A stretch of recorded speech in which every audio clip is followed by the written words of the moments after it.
सबसे पहले तो माजरत है ताख़ीर की।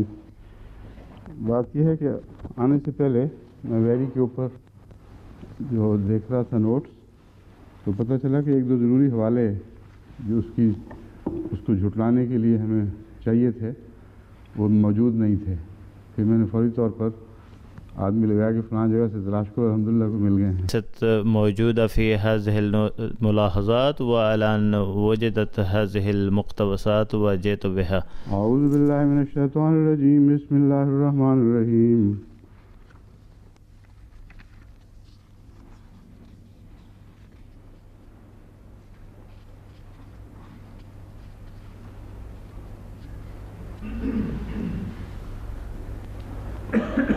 वमा कान हाज़िल कुरान अन युफ्तरा मिन दूनिल्लाहि वलाकिन तस्दीक़ल्लज़ी बैन यदैहि व तफ़सीलल किताब ला रैब फ़ीहि मिर रब्बिल आलमीन।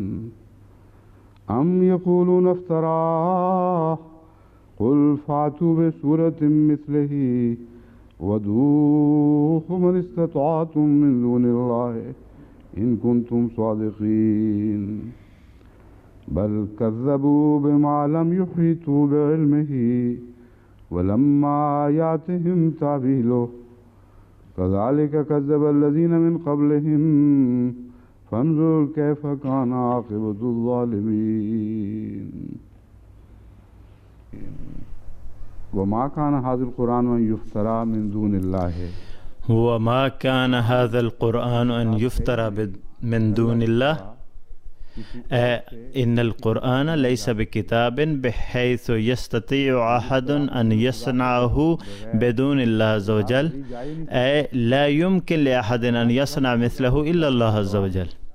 इन कुल्ल कलिमतिन यकूनु हिया दलीलुन अला सिद्क़िही वलाकिन तस्दीक़ल्लज़ी बैन यदैहि इन्नहु युसद्दिक़ु मा हुवा अमामहु व हाज़ा तअबीर क़द इस्तख़दमहु क़िस्सी सुवैरी बितरीक़तिन ख़ातिअतिन व बित्ताली एतरद अलल क़ुरानिल करीम व तफ़सीलुल किताब ला रैब फ़ीहि मिर रब्बिल आलमीन व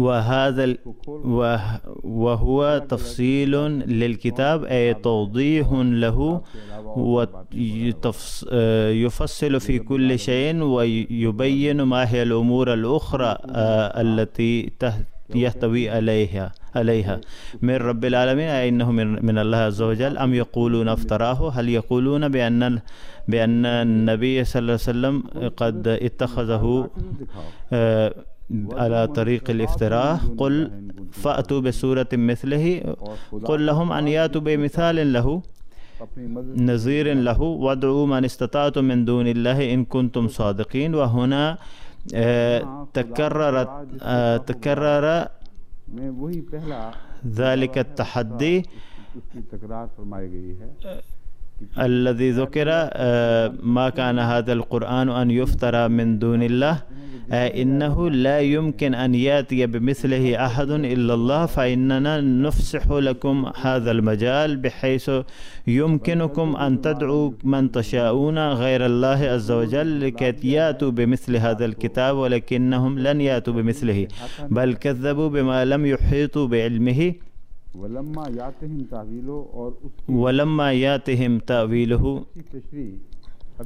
इन्नहुम लम यारिफू बअद अत-तफ़सील अल-हक़ीक़ी लिहाज़ल अम्र कज़ालिक कज़्ज़बल्लज़ीन मिन क़ब्लिहिम कज़ालिक कज़्ज़बल्लज़ीन कानू क़द सबक़ू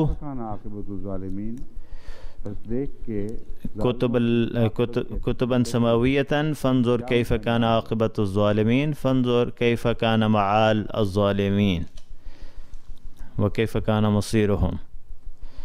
वेरी साहब के मुतालिक अब मैं आपको बताता हूँ।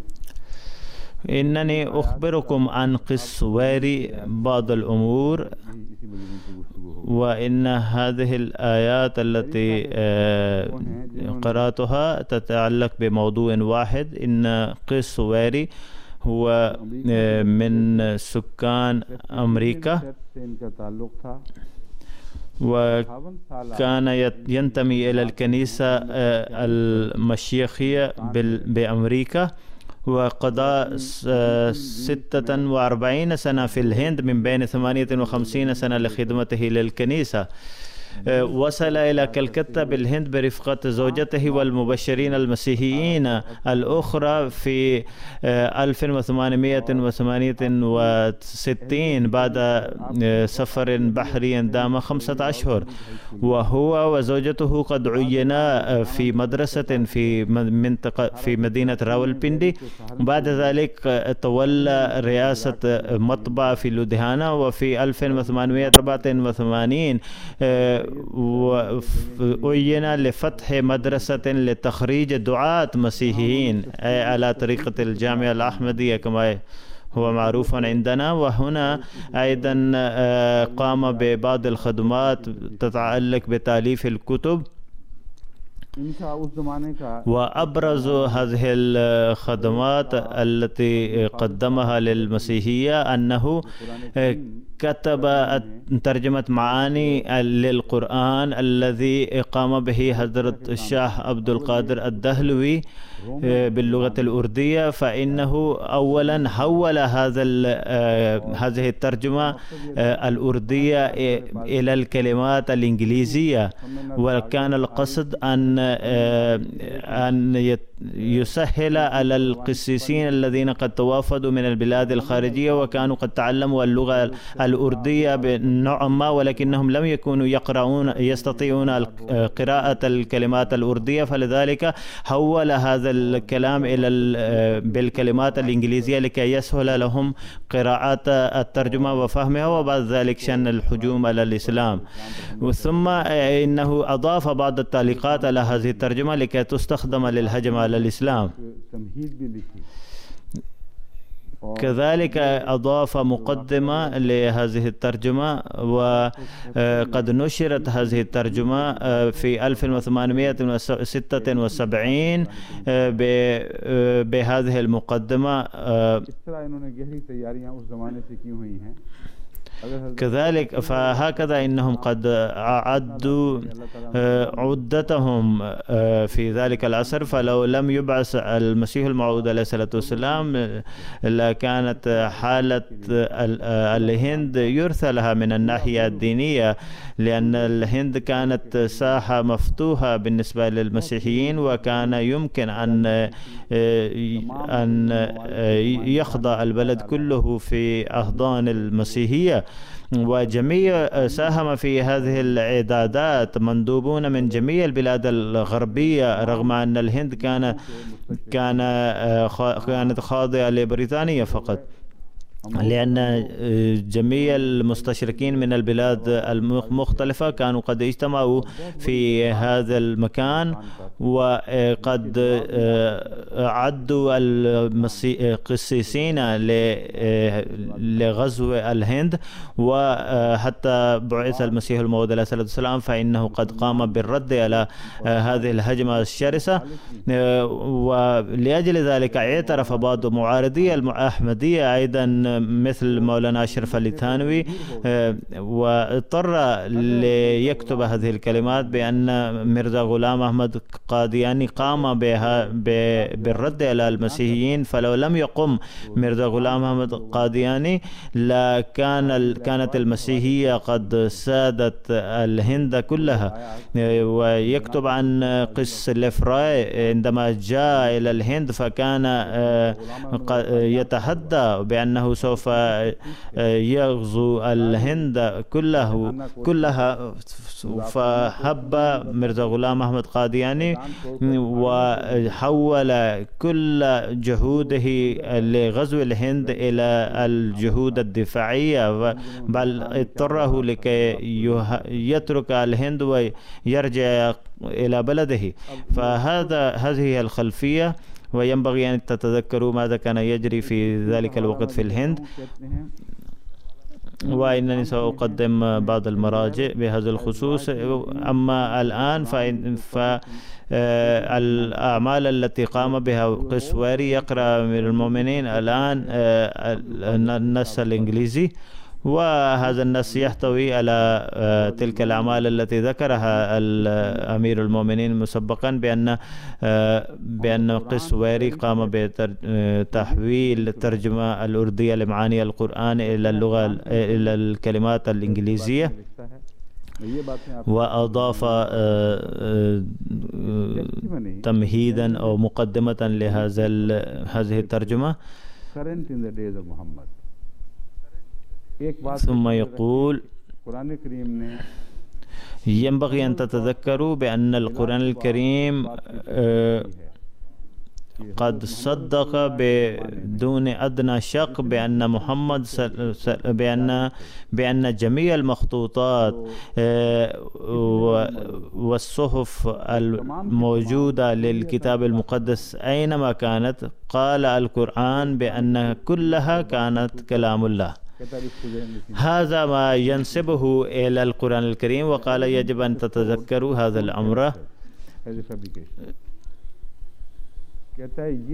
يقول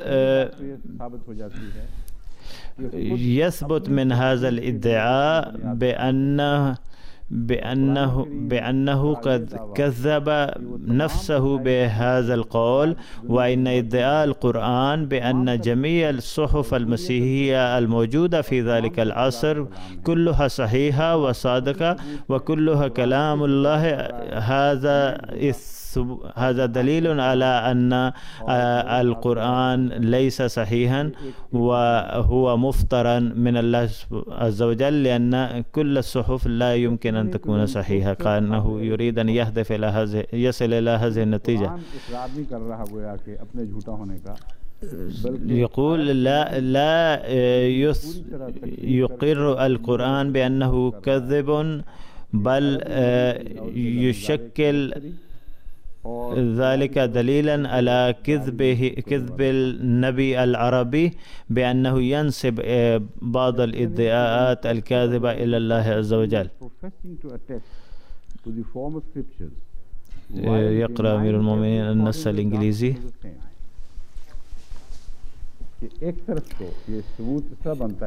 يعني يقول الدليل كالتالي: بأنه يصدق أولا كل ما وجد من المخطوطات والصحف، ومن ناحية أخرى يكذب كل ما يحتوي عليه الكتاب المقدس من دعاوي.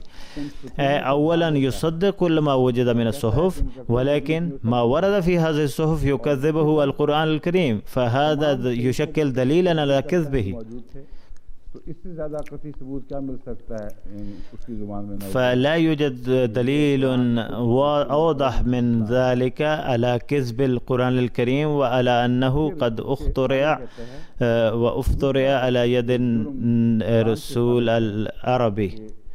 ثم يقول الجريمة الأخرى الثابتة من القرآن الكريم التي ارتكبه النبي العربي والعياذ بالله هي أنه أراد أن ينسب إلى الكتاب المقدس أمورا لاغية لا تمت إلى الحقيقة بصلة.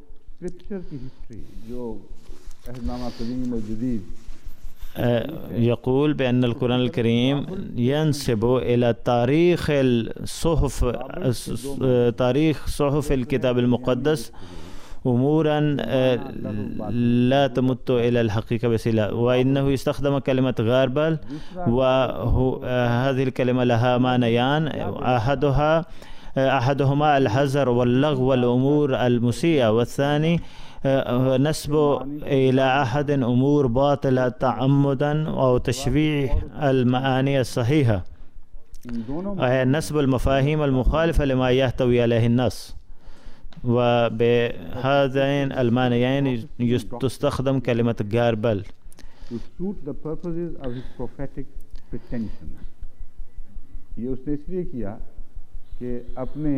وقد فعل ذلك لكي يثبت صدق ادعائه الكاذبة ولكي يجد دليلا لتأييد ما ادعاه. ويقول النتيجة يثبت من القرآن الكريم بأن النبي العربي يخاطب الله مرة أخرى، وذلك لتغطية الجرائم التي ارتكبها محمد صلى الله عليه وسلم والعياذ بالله ضد البشرية والأخلاق والنبل.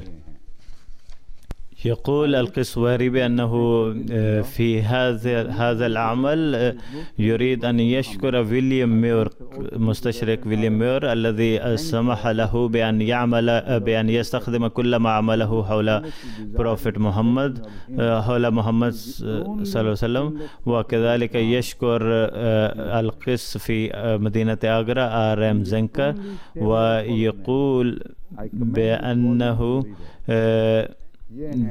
كذلك يرسل سلاما على مخلص هذا العالم، ويعتبره النبي الإسلام الوحيد المعصوم. ويقول أمير المؤمنين بأن هذه الكلمات تتعلق بمير أحمد علي أيضا، لأن العقيدة المسيحية تقول بأن جميع الأنبياء كانوا سيئين والعياذ بالله، وكانوا كذبة، وكانوا متورطين في الذنوب إلا عيسى عليه السلام. وكذلك الشيعة تعتقد بأن الجميع كانوا سيئين إلا عليا، وهذه العقيدة مشتركة بين المسيحية والشيعة بأنهم لا يعتبرون نزيها إلا واحدا. والآن سوف أتناول دعاويهم وأخبركم بعد ذلك، أكشف لكم حقيقتها. وهناك أمر آخر أمور أخرى سوف أتكلم عنها في النهاية. إنه قسوري ذهب إلى مصر أيضا للاشتراك في مؤتمر حول الإسلام، وفي خلال هذا المؤتمر قد ألقى خطابا الذي عده في الهند، وقد ذكر في هذا الخطاب الأحمدية أيضا، وإنني سوف أتكلم عن هذا الأمر في النهاية، وذكروني في النهاية حتى أخبركم عن هذا الأمر. الأمر الأول، يقولون بأن القرآن الكريم يدعي بأن جميع الصحف الموجودة من الكتاب المقدس كلها صحيحة 100%. هذا باطل وكذب صريح، ولم يذكر هذا الأمر في القرآن الكريم البتة. يقول القرآن الكريم مصدقا لما بين يدي من التوراة ومبشرا برسول يأتي من بعد اسمه أحمد.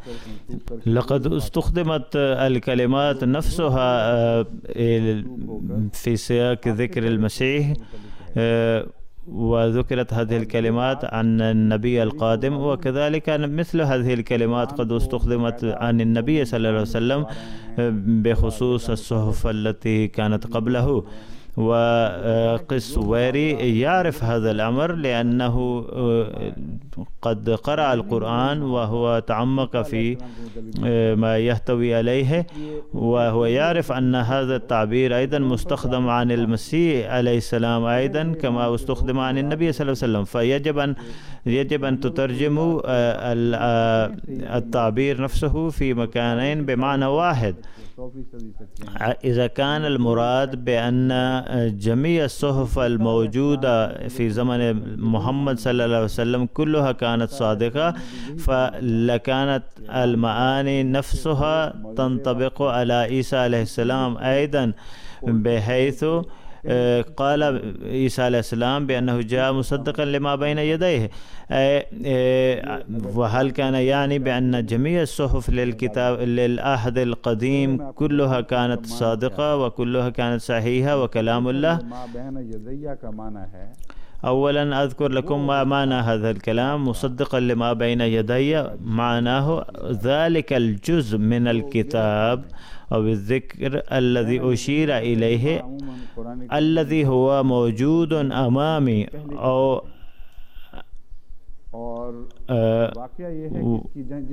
وبعض المترجمين يترجمون بين يدي بأن كل ما كان قبلي، ولكن المراد منه ما هو أمامي، وهذا ما أصدقه الذي أراه. إنني أصدق ما هو قيد النقاش الآن أو الذي قدمه الله سبحانه وتعالى أعطاني إياه، ولا يوجد هناك ترجمة أخرى لهذه الكلمات. لم يصدق عيسى عليه السلام تلك الصحف الموجودة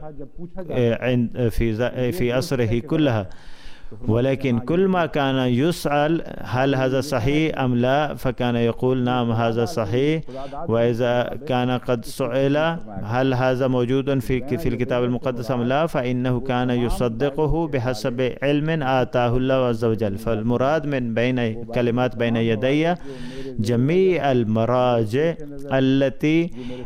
التي هي قيد النقاش والتي هي تقدم إلي وتورد أمامي والتي أصدقها هي المراد من هذا الكلام، أما غيرها فلا أصدق تلك المراجع التي لم أتعرض لها أو لم تورد أمامي.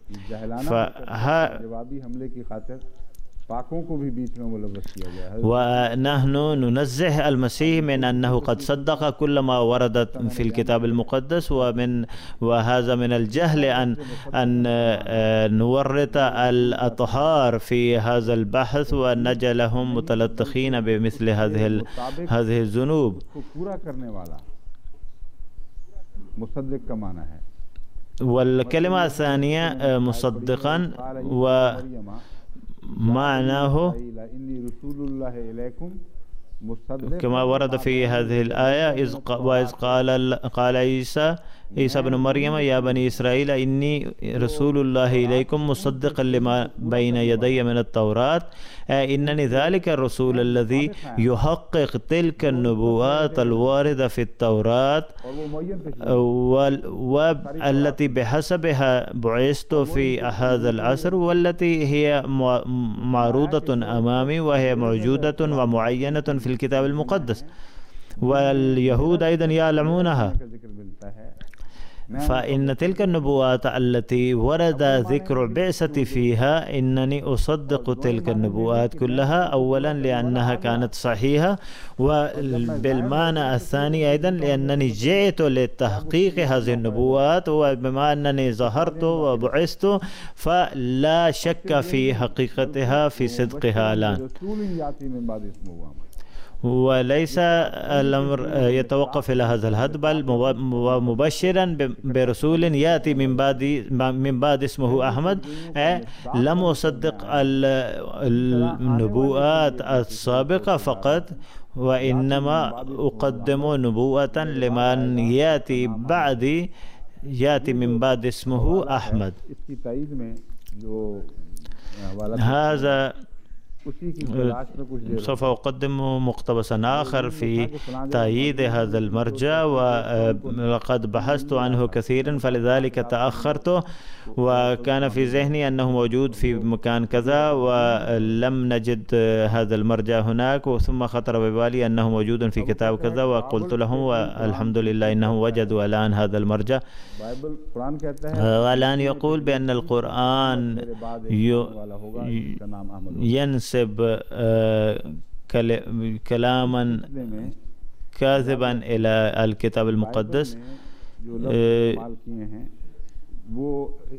القرآن يقول بأن المسيح قد تنبأ أن نبيا اسمه أحمد سوف يأتي بعده، وهنا ينبغي أن تعرفوا أن الكلمات التي استخدمت الكتاب المقدس هي كلمات يونانية،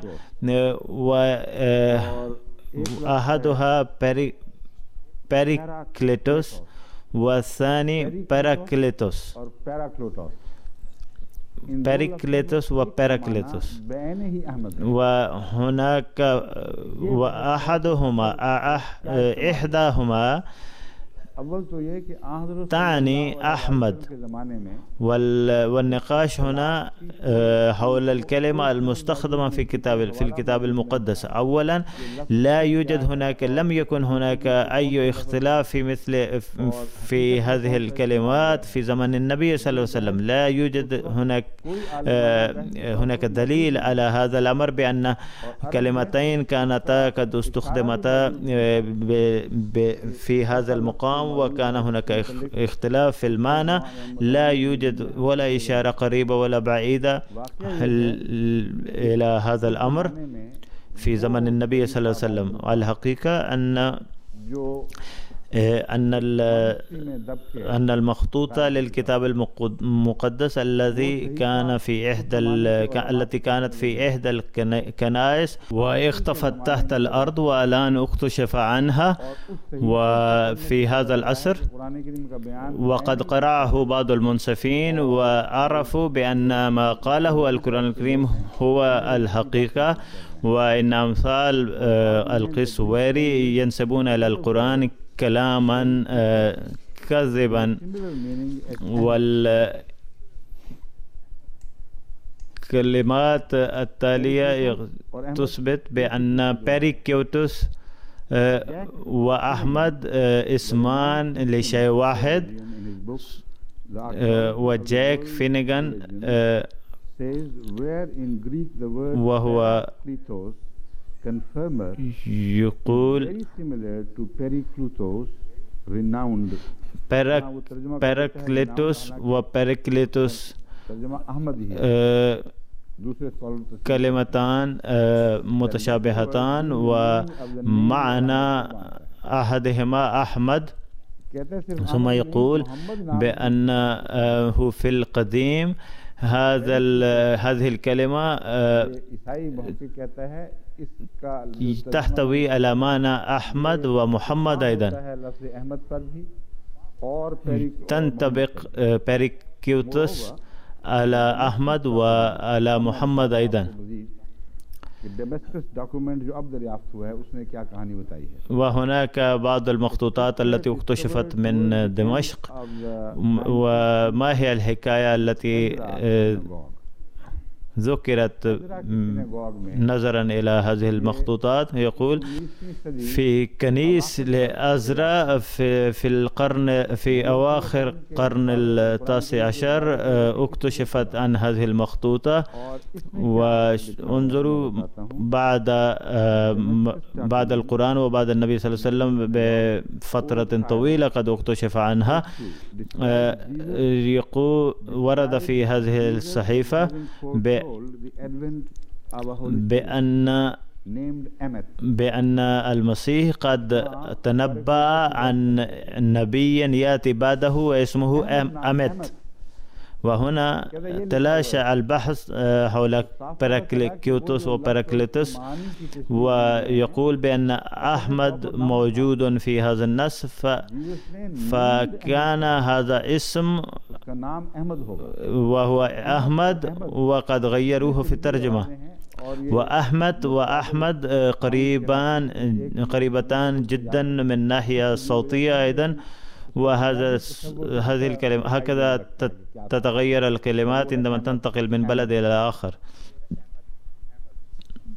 Named Emmett, and by his Messiah he has made them know his holy. يقرأ أمير المؤمنين النص الإنجليزي.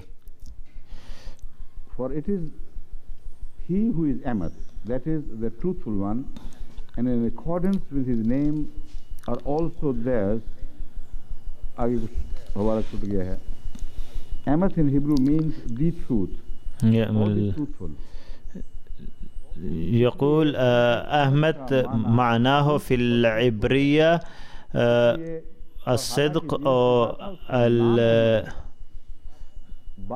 أصدق الصادقين يقول المسيح بأن اسم القادم هو أحمد، ولكن المسيحيين بعده قد ترجموا هذه الكلمة بمعنى هو الصديق أو أصدق الصادقين لكي يحولوا انتباه الناس إلى سيدنا محمد صلى الله عليه وسلم. هذا الآن يمكن أن تعرفوا من ينسب المعاني غير الصحيحة إلى النصوص الصحيحة.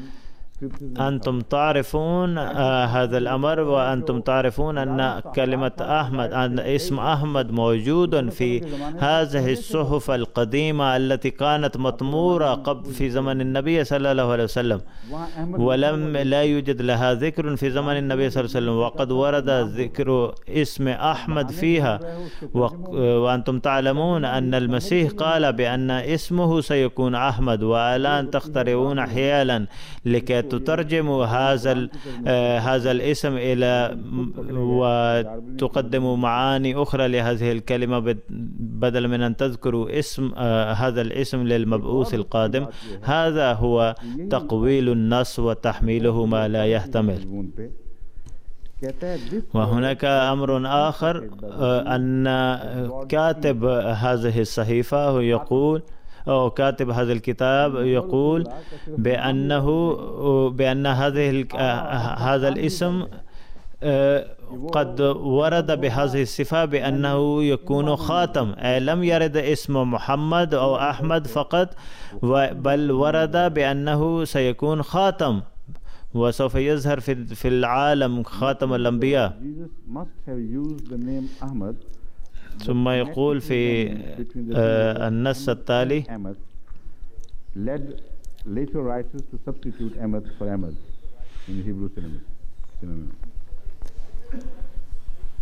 وهذا النص أيضا يقول بأن أحمد وأحمد متشابهان في اللفظ أيضا وفي المعنى. والكلمة الثانية استخدمه القرآن هو محمد. إنه القسوري يقول القرآن الكريم: الذين يتبعون الرسول النبي الأمي الذي يجدونه مكتوبا عندهم في التوراة والإنجيل يأمرهم بالمعروف وينهاهم عن المنكر ويحل لهم الطيبات ويحرم عليهم الخبائث ويضع عنهم إصرهم والأغلال التي كانت عليهم. يقول القرآن الكريم: الذين يتبعون الرسول النبي الأمي الذي إن الأطهار من أهل الكتاب الذين يتبعون هذا النبي، ويتبعونه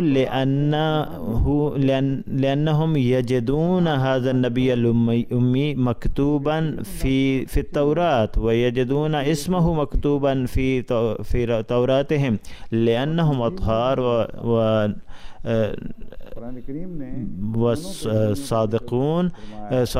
صادقين، فلذلك يقبلونه فورا. وقد وردت الكلمات المشابهة في الأناجيل أيضا، فهناك نبوة قام بها موسى وهناك نبوة قام بها عيسى. نبوة موسى تحتوي على اسم محمد، ونبوة عيسى تحتوي على كلمة أحمد. لقد ذكرنا أن كلمة أحمد قد ورد، أو اسم أحمد قد ورد في النبوة لعيسى عليه السلام. أما بالنسبة إلى اسم محمد فقد ورد في نشيد الإنشاد الإصحاح 5 والفقرة 16، وورد فيها: وكله مشتهيات.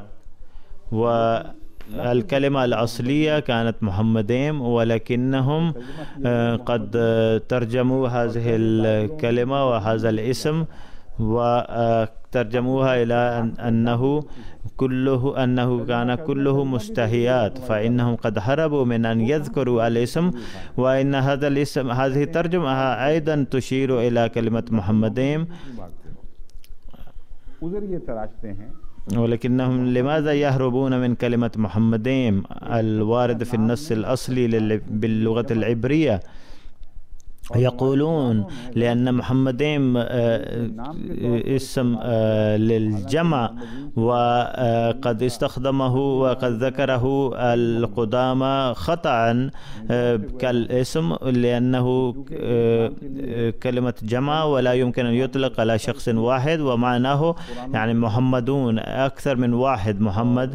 فإننا صححنا هذا الخطأ القديم وقدمنا ترجمة هذا الاسم إنه جميل وحبيب وكله جمال،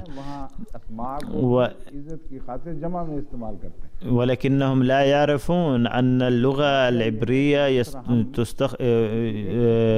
تستخدم هذا الأسلوب بأنها إذا أرادت أن تخاطب، إذا خطب فيها بعض الكبار فإنه تستخدم صيغة الجمع لها، فكما نحن نستخدم أنتم قلتم والمخاطب واحد، وكذلك إنهم قالوا وهذا هو الأسلوب متبع في اللغة العبرية أيضا وفي اللغات الأخرى. وأعرف أن هذا الأمر متبع في اللغة العبرية قطعا، بأن هذه اللغة تستخدم هذا الأسلوب بحيث تذكر الجمع للمفرد للتكريم. فمحمدين كلمة تكريم أيضا، وفيه كلمة محمد اسم محمد أيضا موجود، وهذا ما شوهوه وارتكبوا نفس هذا الخطأ الذي يتهمون القرآن بأن هذا الخطأ وارد فيه. هذا هو التقويل النص الذي يشيرون إليه ويقول يتهمون القرآن به. فبما نقضهم ميثاقهم لعناهم وجعلنا قلوبهم قاسية يحرفون الكلم عن مواضعه ونسوا حظا مما ذكروا به ولا تزال تطلع على خائنة منهم إلا قليلا منهم فاعف عنهم واصفح وإن الله يحب المحسنين. فحيثما صدق القرآن نصوص الكتاب المقدس فقد صدقها بهذا المعنى الذي ذكرته، وقد وضح القرآن الكريم هذا الأمر مرة بعد أخرى بأنه لا يصدق كتبكم المحرفة والمبدلة، وإنما نكشف كذبها أمامكم، وإننا سنخبركم ما هو الظلم الذي مارستموه مع العهد القديم والعهد الجديد، وإننا نصدق ما قاله الله عز وجل. فحيثما صدق القرآن الكريم شيئا من الكتاب من العهد القديم أو العهد الجديد فهو الصحيح فقط، أما وحيثما رفض الأمور الواردة في الكتاب المقدس فهو ليس بصحيح. فمن يعتبر هذا الأمر تقويل النص أو تحميله بما لا يحتمل فهو جاهل عن حقيقة الأمر. فإن القرآن الكريم يتيح هذا المجال أيضا بأنه يقول بأنكم لم تفهموا هذا الأمر ولم تفهموا هذه النصوص ولم يتضح لكم تأويلها، فربما تكلمتم عنها وأنتم لا تدرون حقيقتها، ويفسح لكم هذا المجال أيضا ويذكر هذا الاحتمال، ولكن قس واري لا يفهم هذا الأمر. अब देखें अल्लाह ताला फरमाता है युहर्रिफून الكلمة عن مواضعه ونسوا حظا مما ذكروا به. يقول الله سبحانه وتعالى يحرفون الكلمة عن مواضعه ونسوا حظا مما ذكروا به، وذكر في مكان آخر بأنهم يكتبون الكتاب بأيديهم ثم ينسبونه إلى الله عز وجل. وكيف يمكن للقرآن أن يصدق مثل هذه الأمور، بل يقول عن مثل هذه الأمور بأنه سوف يكشف عن حقيقتها. मशहूर فأولا أخبركم عن أمرا هاما يتعلق باكتشاف هذه الصحف القديمة للكتب المقدسة المسيحية، इनको आखिर तक ये وهو أن المسيحيين لم يستطيعوا أن يثبتوا أن هذه الصحف كانت قد كتبت في زمن المسيح، بل هناك انقطاع لقرون كثيرة. إنهم يهاجمون على القرآن الكريم رغم أن القرآن قد كتب أمام الأشهاد، وقد دعي الناس مرة بعد أخرى، وقد أخذت منهم شهادة على كل آية، وثم جمع القرآن. أما النسخة القديمة للكتاب المقدس التي يمكن أن تعتبر أقدم نسخة للكتاب المقدس، وهي عبارة عن ترجمة للكتاب المقدس، أين وجدت هذه النسخة القديمة وهذه المخطوطة القديمة؟ يقولون بأن بعض القساوسة من كنيسة سانت كاترين في 26 مايو 1875 كانوا يسكنون في هذه الكنيسة، وقد اشتعلت النيران في الجزء الشمالي منها، فقرروا بأن الخشب الموجود تحت هذه الكنيسة يجب أن تزاح وتزال منها حتى لا تصل النيران إلى هذه المناطق، هذه المنطقة.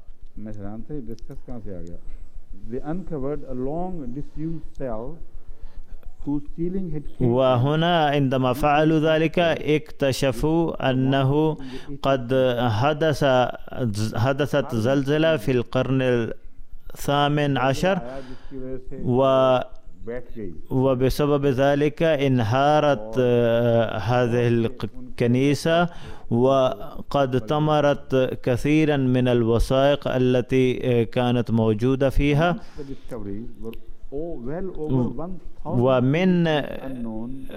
واكتشفوا من هذا المكان كثيرا من المخطوطات، إحدى هذه المخطوط كان عدد هذه المخطوطات قرابة 1000 مخطوطة التي لم يعرف عنها في السابق، وكانت مكتوبة باللغة اليونانية والعربية والسورية والأرمينية وإثيوبيا وجورجيا واللاتينية، ولم لم يعرف عنها العالم منذ 2000 سنة، رغم أنها قد طمرت منذ 200 سنة، أنها دفنت في الأرض منذ 200 سنة، ولكن الناس قبل ذلك أيضا لم يكونوا يعرفون عنها منذ قرابة 2000 سنة. لقد تم اكتشاف هذه المخطوطات في 1975، ويقولون أنها قديمة ل2000 سنة، فإذا طرحنا 2000 سنة من هذا العدد كان الزمن أقرب إلى المسيح وأبعد كثيرا عن النبي صلى الله عليه وسلم. ويقولون أن المخطوطة الرئيسية التي تم اكتشافها هي المخطوطة السينائية.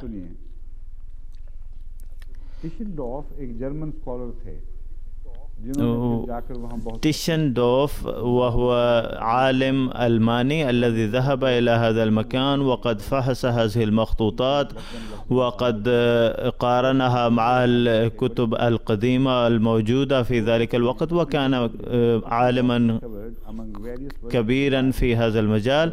فإنه يقول أثناء المقارنة لهذه النصوص وجد أن النسخة القديمة للكتاب المقدس كان موجودا في هذه الكنيسة التي تم اكتشاف المخطوطات منها. وهذه النسخة Codex Sinaiticus was supreme تطلق among عليها تسمية المخطوطة السينائية.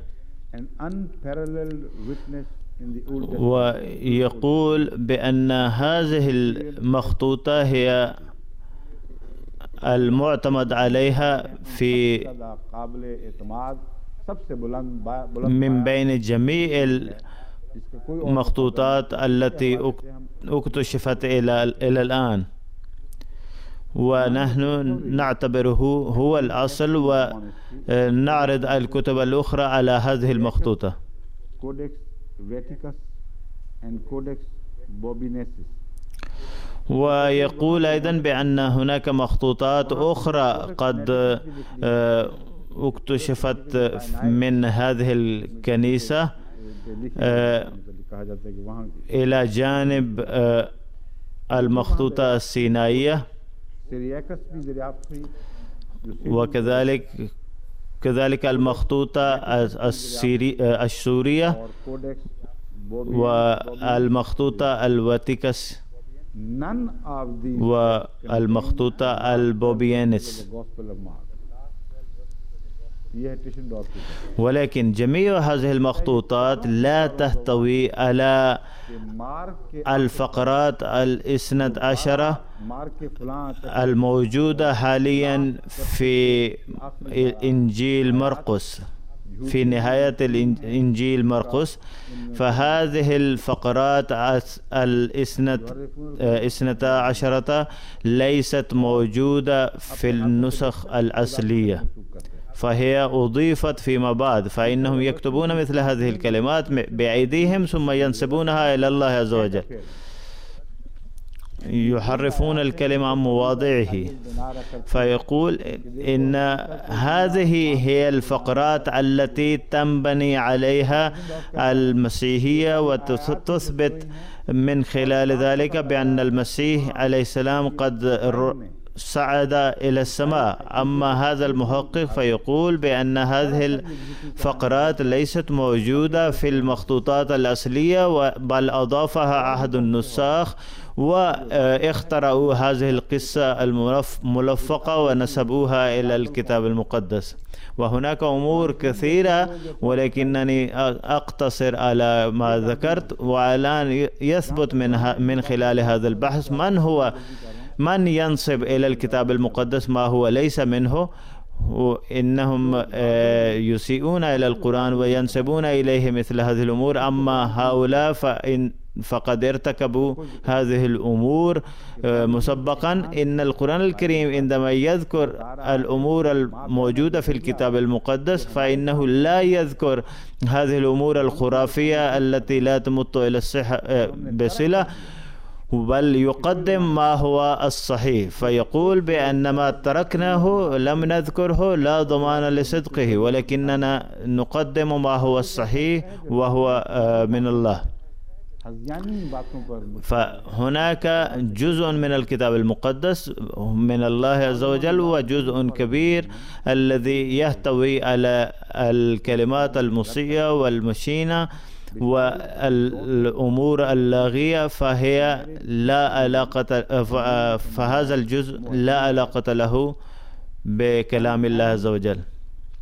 ثم يذكر عن سليمان بأنه قد تزوج من ملك مصر، وكذلك تزوج امرأة من مؤاب ومن عنون ومن أدوم ومن سدوم. ورغم أنه قد منع من أن يتزوج من هذه الأقوام، فإن سليمان قد تزوج من 700 أميرة، وكذلك من 300 أمة، فهكذا أكمل 1000 زوجة له. هذا هو تصورهم عن الهيكل السليماني، والذي بسببه يعرضون المسلمين لظلمهم. على أي حال يقول بأن هذه الزوجات كلهن أرغمنه على الخضوع أمام غير الله، तो देखा तो अब तो इनका यही मसरफ रह गया لأنه صار عجوزا شيخا هرما فاتفقت هذه الزوجات على إرغامه للخضوع أمام غير الله. يقول هذا النص بأن سليمان لم يكن وفيا مع الله عز وجل كمثل أبيه داود، ولكننا إذا قرأنا عن داود عليه السلام فإنهم ينسبون إلى داود عليه السلام أمورا مسيئة جدا بحيث لا يستطيع أحد قراءة هذه النصوص. فهذا هو تقويل النص، وهذا هو نسب الأمور المشينة إلى كلام الله. فإذا قارنتم بين هذا وبين ما ورد في القرآن الكريم لاكتشفتم الفرق بين ما هو كلام الله وبين ما هو كلام الإنسان. فإن هذا الكلام الوارد في القرآن الكريم الذي ستر عن كل ما ارتكبتموه من الأخطاء وتغاضى البصر عن الأمور المشينة الواردة في هذا الكتاب المقدس، أنتم تتهمونه بأنه قد أساء إليكم ونسب إليكم أمورا ليست موجودة في الكتاب المقدس. يقول هذا النص بأن الله إذا أراد لدمر سليمان، ولكنه بسبب أعمال داود تركه وقال بما أنك قد خالفت وعصيت أوامري الواضحة فلذلك سوف أخذ منك هذا الحكم وأنحي حكمك بعد وفاتك. But during the reign of your son, मैं उस वक्त उस kingdom को खत्म करूँगा. ولكنني سوف أقضي على ملكك عندما يتولى ابنك هذا الحكم. هل عرفتم تفاهة هذا الموضوع بحيث يرتكب أحد هذه الجريمة ويعاقب غيره بسبب هذه الجريمة؟ ولكن القرآن الكريم يقول بأن سليمان قد دعا حيث قال رب اغفر لي وهب لي ملكا لا ينبغي لأحد من بعدي، وكان ابنه مثل دابة الأرض الذي كانت تأكل عصا حكمه، وكانت سيرته سيئة، فلذلك دعا سليمان مثل هذا الدعاء، وبسبب أعمال ابنه قد انتهت هذه المملكة وقد انتهى حكمه. والقرآن الكريم قد أنقذ سليمان من أن يتعرض لأي تهمة التي ألصقت به في الكتاب المقدس، ويقول بأن حكم ابنه قد انتهى بسبب أعماله السيئة. أما بالنسبة إلى لوط فقد ذكر الكتاب المقدس أمورا لا يمكن أن يحتمله أحد القراء. يقولون بأن أولاد لوط قد أنجب لوط من خلال بناته. هذه هي الأمور المسيئة التي يرد عليها القرآن الكريم بكل قوة. يقولون بأن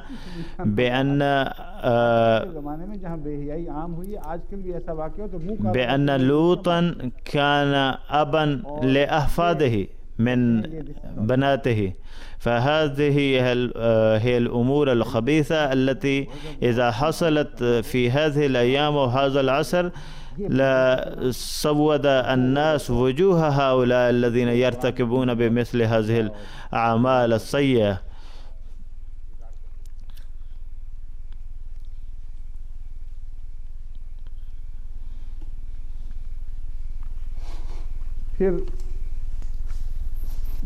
والآن نأتي إلى كلمة الله الموجودة في الكتاب المقدس وما يتبجحون بها. مايكل جرانت الذي هو محقق في هذا المجال يقول، وقد درس الكتاب المقدس دراسة عميقة، يقول إنكم قد نسبتم إلى الكتاب المقدس أمور لا حقيقة لها، وقد نسبتم إلى المسيح أيضا مثل هذه الأمور، وهكذا شوهتم الأمور الروحانية التي كانت لها أهمية كبرى، وهكذا شوهتم نبوات المسيح عليه السلام أيضا. يقول مايكل جرانت وهو يضرب مثالا، يقرأ أمير المؤمنين الآن هذا النص الإنجليزي الطويل وثم يقدم ملخص هذا النص. Some to believe instead that the spirit had been expelled. Healing was a hallowed activity possessing ancient and reverent associations reflected in Isaiah's supposed assertion that the Lord has sent him to proclaim recovery of sight for the blind. And a further saying from the same book was quoted as well, he took away our illness and lifted our disease from us. There are also many other Old Testament precedents of wondrous. لا زال أمير المؤمنين يقرأ هذا النص الإنجليزي ثم يقدم ملخصه. Naaman the leper. Subsequently, such miracles were spoken of at Qumran. Rabbi Hanina bin Dosa too, a Galilean sage of the 1st century AD, was credited with similar healing miracles, and so were many later Jewish rabbis. Indeed, miraculous cures enjoyed. لا زال أمير المؤمنين يقرأ هذا النص الإنجليزي. By medical means. For although the Talmud reports the presence of doctors in all fair-sized Jewish communities, they were ignored or. يقرأ أمير المؤمنين هذا النص وهو بحث لمايكل جرانت الذي درس دراسة عميقة للكتاب المقدس وبعد ذلك كتب هذه الأمور. Where physicians are said to have made a sick woman worse, and Luke, according to one version of this text, asserted that she had spent all she had on doctors. ये जो किस्सा है खुलासा इसका ये मैं सारे का तर्जुमा يقول ملخص لا أستطيع أن أقرأ ترجمة هذا النص الطويل وأقدم ملخصا له. يقول بأنهم قد اخترعوا معجزات ونسبوها إلى المسيح، وكل هذه الأمور موجودة في طالمود، وكذلك قد نسبت أمثالها إلى الأنبياء القدامى، وهذه القصص كانت مشهورة وكان الغرض منها لتشويه سمعة الأطباء بحيث كانوا يثبتون بأنهم لا يستطيعون فعل شيء، أما الجن المسبب لكل هذه المشاكل فلا ترضخ إلا لأهل الله، وهذا هو الجهل السائد في هذا اليوم أيضا. وقبل بضع سنين قام أحد المشايخ هنا بضرب فتاة بحجة إخراج الجن الشبهي منها، وواصل ضربها حتى الموت. رفعت القضية ضده ولعله في السجن الآن. وهذا الشيخ كان قد تكلم كثيرا ضدنا في الأيام التي وجهت فيها تحدي المباهلة أو دعوة المباهلة. يقول جرانت أنتم نسبتم مثل هذه الأمور السخيفة القديمة إلى المسيح،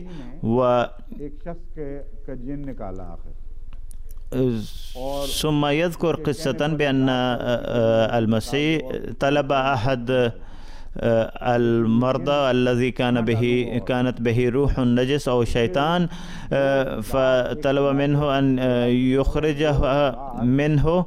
فعندما أراد المسيح إخراج الشيطان قالت هذه الشياطين بأنك إذا أخرجتنا منه فإننا سندخل في قطيع الخنازير. فدخلت فركضت هذه الخنازير حتى تقافزت من أعلى الصخرة إلى البحر وماتت. कि हम ही मर जाएं। ये कहानियां ग्रांट कहते हैं बाइबल में। يقول مايكل جرانت إن مثل هذه الأمور قد تطرقت إلى الكتاب المقدس فينبغي أن تخرجوها من الكتاب المقدس أو على الأقل تجعلوها قابلة للفهم أو على الأقل يجب أن تجدوا لها معنى. لقد تجاهل القرآن كل هذه الأمور وذكر المعجزات الواردة في الكتاب المقدس بطريقة صارت مفهومة الآن. فما قدمه القرآن أو نسبه إلى المسيح فهو معقول، ولم ينسب القرآن إلى المسيح أشياء غير معقولة. يسأل أمير المؤمنين سكرتيره الخاص أين المادة الأخرى لدرس اليوم، وهو يسأل عن بعض المراجع باللغة الأردية.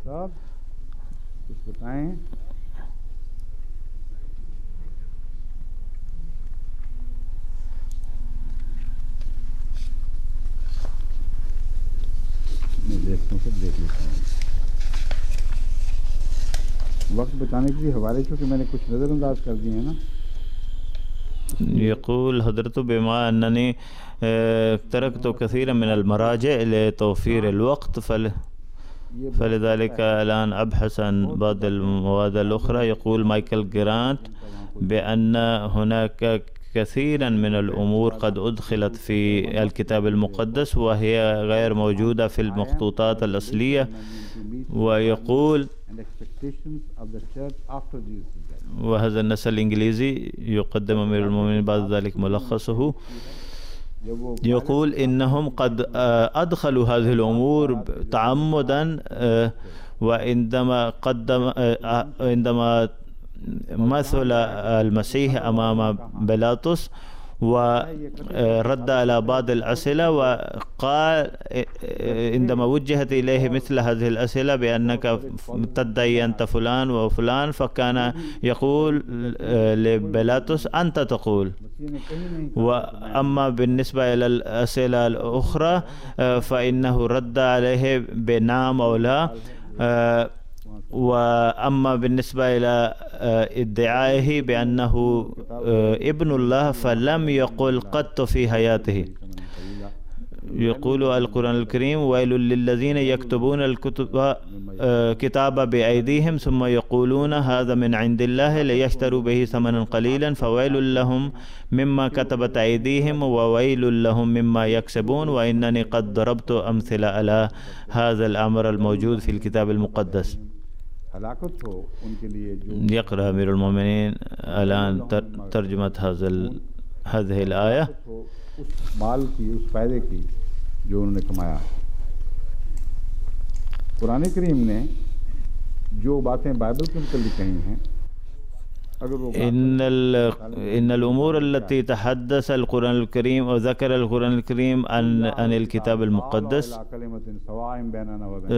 منها يقول: قل يا أهل الكتاب تعالوا إلى كلمة سواء بيننا وبينكم ألا نعبد إلا الله ولا نشرك به شيئا. مشترك है لا نعبد إلا الله ولا نشرك به شيئا, हम खुदा के सिवा किसी की इबादत नहीं करेंगे और उसका कोई शरीक नहीं ठहराएंगे. هذا الأمر المشترك موجود بين القرآن وبين الكتاب المقدس. बाइबल डॉक्ट्रिन में हाँ इबादत खुदा के सिवा सिर्फ खुदा की बात करनी, उसका हवाला है यहाँ, है ना. फिर ويسأل कौन सा है أمير المؤمنين لأن كان هناك مرجعا يثبت بأن الكتاب المقدس يحتوي على هذا التعليم بأن لا يعبدوا إلا الله.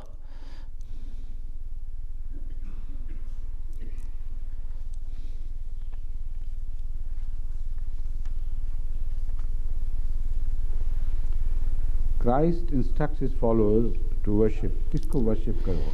ये कुरान बाइबल में है. ورد في الكتاب المقدس عن المسيح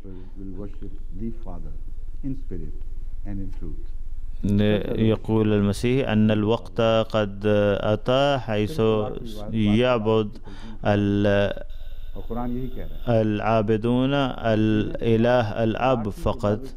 وهذا هو التعليم الذي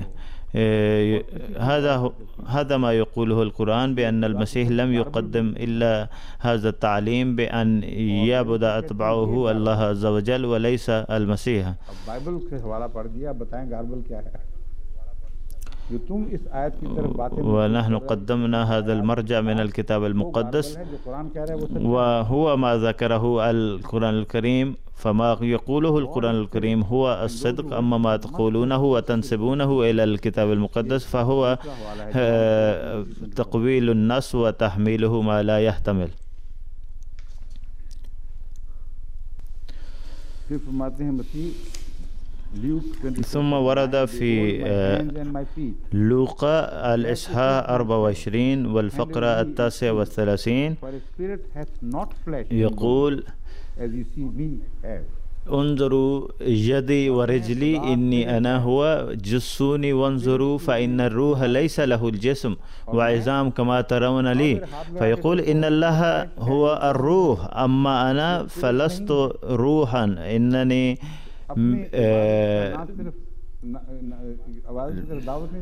هذا لحمي وعظامي، وبالنسبة للروح فليس لها لحم أو عظام، فإن الله عز وجل هو الروح فينبغي أن تعبدوه.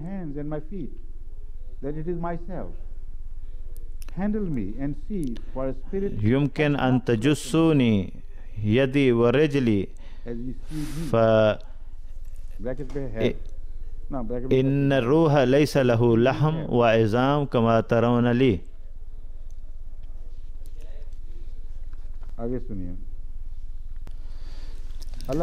واستمعوا إلى النقطة التالية. يقول الله عز وجل أنه لا يوجد ذكر الثالوث في الكتاب المقدس. يدعون بأن القرآن الكريم قد كذب جميع المعتقدات الرئيسية للمسيحية بعد أن صدق جميع المخطوطات الموجودة في عصره للكتاب المقدس. وإنني أفهمتكم معنى تصديق القرآن الكريم للأمور الواردة في الكتاب المقدس، فما لم يصدقه القرآن فهو ليس من الله بل هو محرف، وأنتم أضفتم إلى الكتاب المقدس بأنفسكم، أضفتموها إلى الكتاب المقدس بأنفسكم. يشير إلى هذه المعتقدات الرئيسية، يشير القرآن الكريم إلى هذه المعتقدات الرئيسية ويقول: يا أهل الكتاب لا تغلوا في دينكم ولا تقولوا على الله إلا الحق، أي لا تنسبوا إلى الله عز وجل التحريف. فهنا الأمر معاكس. القرآن الكريم يوصيكم ويقول لكم يجب أن لا تنسبوا التحريف إلى الله عز وجل، ولكنكم تخترعون أمورا ثم تنسبونها إلى الكتاب المقدس. إنما المسيح عيسى ابن مريم رسول الله وكلمته ألقاها إلى مريم وروح منه. जिंदगी पाने वाला रूहानी वजूद बनने वाला मसीह रूह है जो उसकी तरफ से आया था। आमिनू बिल्लाहि व रसूलिही إن المسيح قد نال حياة روحانية من الله عز وجل فصار روحا منه. فآمنوا بالله ورسوله ولا تقولوا ثلاثة انتهوا خير لكم، إنما الله إله واحد لا إله غيره، سبحانه أن يكون له ولد، له ما في السماوات وما في الأرض.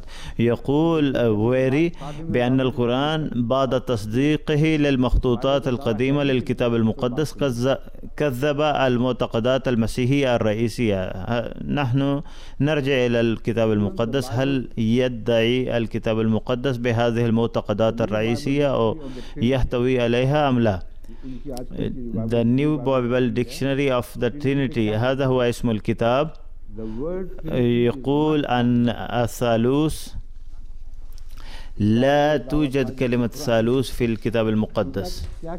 فإنهم يدعون بهذا المعتقد الرئيس الذي كذبه القرآن الكريم. أصلا هذا المعتقد غير موجود في كتابكم، فكيف حرفه القرآن الكريم؟ إذا قال أنه موجود فهذا هو التحريف.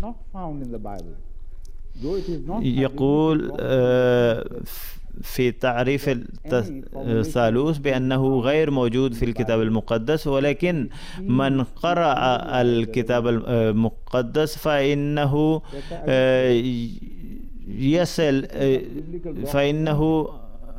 يجد مثل هذا المفهوم في بعض نصوصه. يقول لا يوجد لثالوث شكلا معينا في الكتاب المقدس، ولكن لو تعمق أحد في نصوصه لفهم هذا الموضوع.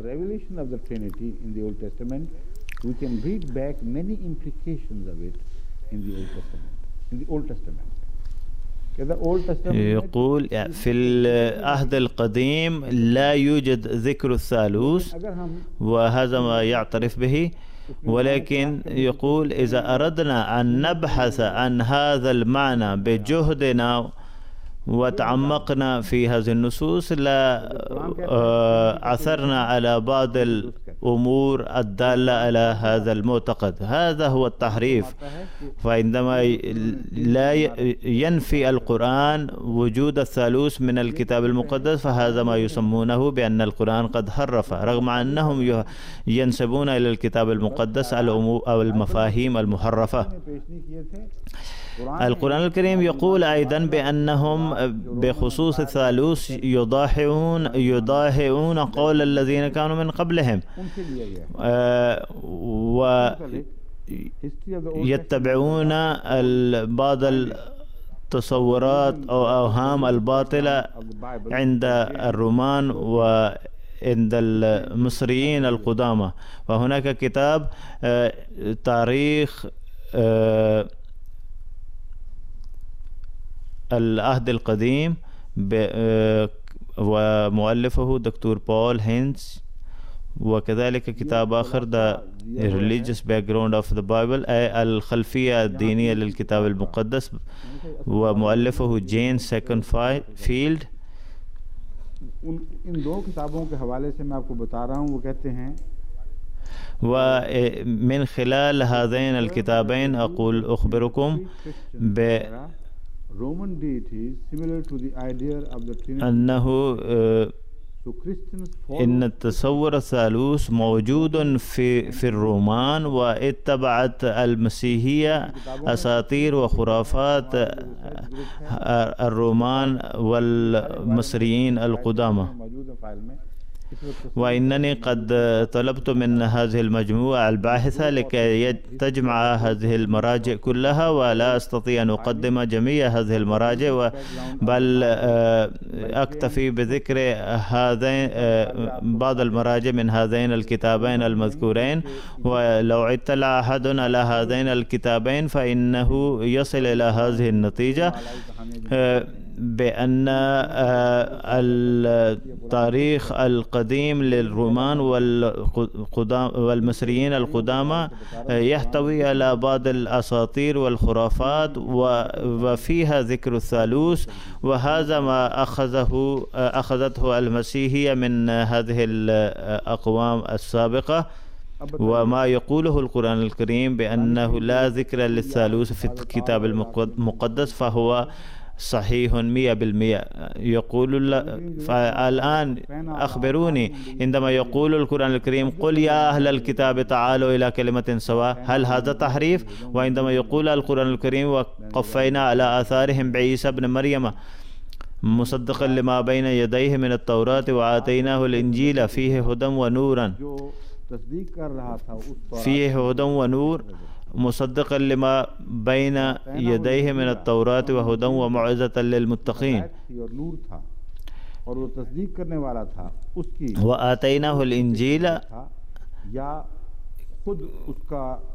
وفيه هدى ونور उसका मिस्दाक बंद करा युसद्दिक़ु जो तौरात मुसद्दिक़न लिमा बैन यदैहि ए युसद्दिक़ु मा कान युक़द्दिमुहु मानों में बादल अज्जा मिन्हु औ मा जाअ मुसद्दिक़न लहु ए कानत तौरात तहतवी अला बाद नबूआत व जाअ अल मसीह मुसद्दिक़न लिहाज़िहि नबूआत व हुदन व मुअज़्ज़तन लिल मुत्तक़ीन नसीहत भी थी तक़वा वालों के लिए और हिदायत भी थी ए कानत التوراة تحتوي على النصيحة للمتقين وكانت تحتوي على الهدى أيضا. هل هذا هو التعريف الذي نسبه القرآن الكريم إلى الكتب المسيحية؟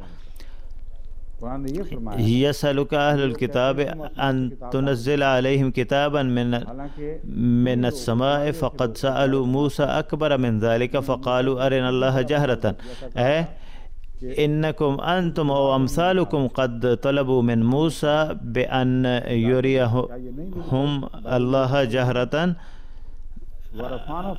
ألم يرد هذا الكلام في الكتاب المقدس؟ هذا هو التحريف الذي نسبه القرآن للكتاب المقدس. وكذلك ورد في القرآن الكريم ورفعنا فوقهم الطور بميثاقهم. هل هذه القصة موجودة في الكتاب المقدس أم لا؟ وهل هذا ما حرفه القرآن الكريم إذ ذكر هذه القصة فيه؟ ولا نقدم بعض الأمثلة من المراجع الأردية. يقولون هناك نص من الكتاب المقدس فلما استيقظ نوح من خمره علم ما فعل به ابنه الصغير. هذا هو تصورهم للأنبياء، فإنهم يتعمدون لهذا التشويه حتى لا يبقى إلا المسيح الذي يثبتون بأنه كان نزيها من هذه الأعمال، رغم أن حياة المسيح معظم حياة المسيح خافية علينا ولم تذكر لنا حياته كاملة. أما النبي صلى الله عليه وسلم وحياته وحياة أزواجه وأصحابه فهي كتاب مفتوح. ومقابل ذلك يتكلمون عن حياة المسيح أمورا بالتخمين، فإن حياة المسيح غير المعروفة أكثر من حياته المعروفة. يعني ما نعرف عن حياة المسيح عبارة عن بضع السنين الأخيرة، فنحن لا نعرف ماذا كان يفعل في بقية حياته. لا تثبت على العصمة إلا إذا كانت حياة أحد كلها كانت معروفة ومذكورة حتى يسهل للمطلع عليها الوصول إلى هذا القرار بأنه قد عاش عمره عاش حياة نزيهة. أما القرآن الكريم فيقدم هذا الأصل حيث طلب من النبي صلى الله عليه وسلم أن يقول فقد لبثت فيكم عمرا من قبله أفلا تعقلون، أي إنني قضيت أمامكم عمرا طويلا منذ الصغر وحتى وصولا إلى الشباب وحتى وصلت إلى الشيخوخة وقضيت فيكم 40 سنة، وإن سيرتي مفتوح كتاب مفتوح أمامكم. وكيف يمكن أن تتناسوا كل أحداث حياتي وتتهمونني بمثل هذه الاتهامات الشنيعة؟ فإن القرآن الكريم قد اعتبر المسيح واعتبر جميع الأنبياء أطهارا ولم ينسب الأمور المشينة إلى أحد من الأنبياء. فإذا كنتم تريدون أن تذكروا أمورا وتنسبونها إلى القرآن الكريم فينبغي أن تذكروا جميع ما يذكره القرآن بخصوص موضوع معين.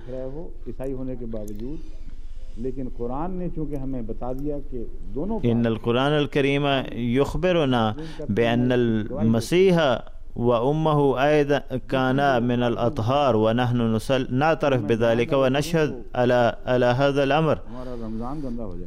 أما أنتم تنسبون إليه أمورا غير لائقة. أما الأمور المحرفة الأخرى فإنني أتركها لأنني إذا ذكرتها فإن صيامنا سوف تفسد، فلذلك أتركها جانبا.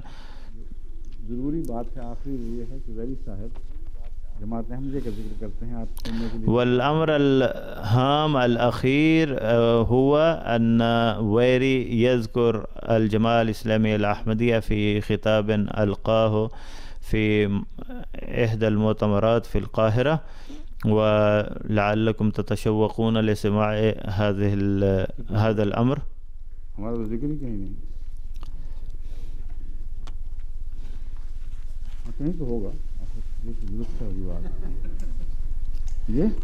يسأل أمير المؤمنين أين هذا المرجع الذي أريد أن أتحدث عنه.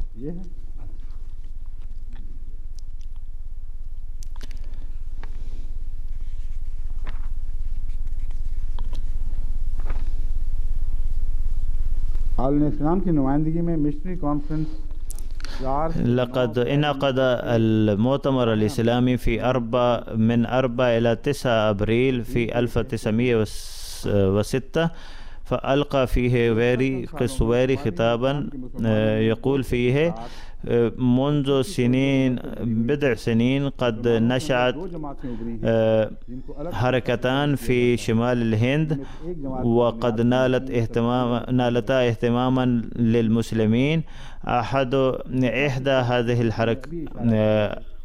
هاتين الحركتين أسسها مرحوم سير سيد أحمد خان، وهو يسميها إسلاما جديدا، والفرقة الثانية مؤسسها مرزا غلام أحمد من قاديان، وإنه يدعي بأنه المهدي والمسيح.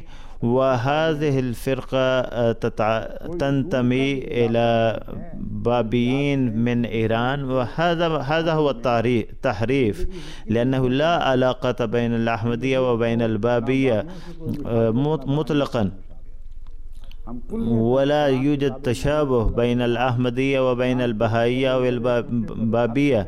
نحن نتبع القرآن ونتبع محمدا صلى الله عليه وسلم ونعمل بجميع أوامر الإسلام. أما البابيون والبهائيون فإنهم بعيدون عن الإسلام كل البعد.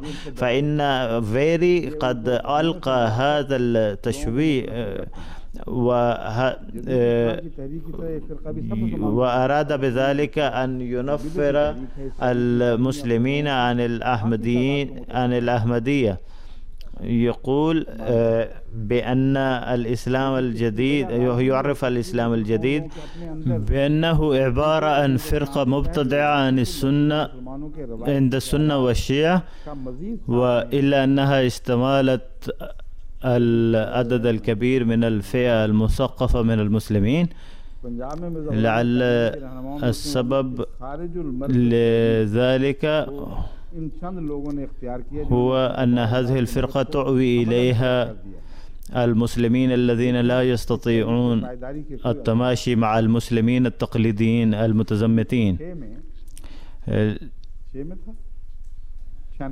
يقول لم يدخل في هذه الحركة إلا الذين تركوا دين آبائهم، وإلا أنه لا توجد فيها آثار للاستمرار في المستقبل، وهذا ما يقوله في 1896. يقول بأنه لا يبدو أن هذه الحركة ستستمر لمدة طويلة، ولا يدخل فيها إلا الذين قد تنفروا وسئموا من الإسلام والإسلام التقليدي ويأسوا من مستقبل الإسلام. فمن لم يجد في الإسلام بغيته، في الإسلام التقليدي بغيته، يجد ضالته في الأحمدية. على أي حال ثبت من قوله بأن المتنفرين من الفكر التقليدي يجدون ضالتهم في الأحمدية، لكنه يقول لا يبدو أن هذه الحركات ستستمر طويلا. هذا كذب صريح. لقد كتب في 1896 في الهند هذا المقال، وقال لا مستقبل للأحمدية. كان القس ويري من الغرب، وأخبركم اليوم جالسا في مركز الغرب أي من لندن أن القسويري كان كاذبا، وبدت نبوته هذه كاذبة، حيث قال إن بعض المعاصرين ومثقفين يقبلون الأحمدية. هذا البلد يشهد على ذلك، إذ دخل أحد المسيحيين من هنا في الأحمدية وهو يعتكف الآن في هذا المسجد، فهذا يشهد لكم بأن الأحمدية سوف تدخل العالم كله في الإسلام. وإن الأفارقة الذين يقبلون الأحمدية يشهدون بأن الأحمدية قد غيرت مجرى تاريخهم، ويشهدون بأن نبوات ويري وأمثاله كانت فاسدة وكاذبة، وكانت عبارة عن أمانيهم الزائفة التي أبطلها التاريخ. فإنني أنقض قوله وأعلن جالسا في مركز الثالوثة في لندن بأن الأحمدية لا زالت موجودة وقد وصلت إلى 134 دولة. ورغم جهودكم لنشر المسيحية في الهند وفي إفريقيا وإنفاقكم أموالا طائلة، رغم كل ذلك قد غيرت الأحمدية مجرى التاريخ. تعترف جمعية الكنائس في أفريقيا بأنها كانت تهدف لنشر المسيحية في أفريقيا خلال 50 عاما وسوف تسيطر عليها، ولكن هبت جماعة واحدة وهي الجماعة الإسلامية الأحمدية قد قضت على جميع الجهود المسيحية. فلو تنصر أحدنا الآن لأدخلت الأحمدية 10 مقابلها في الإسلام. هذه هي حقيقة علومكم، وهذه هي حقيقة تحريفكم، وهذا هو مبلغ علمكم. ستظل الأحمدية تخدم الإسلام، وسيكون الإسلام غالبا على الأديان كلها، لأنه ليس هناك دين عالمي اليوم إلا الإسلام. والآن أستاذن، هل انتهى الوقت أو بقي نصف دقيقة؟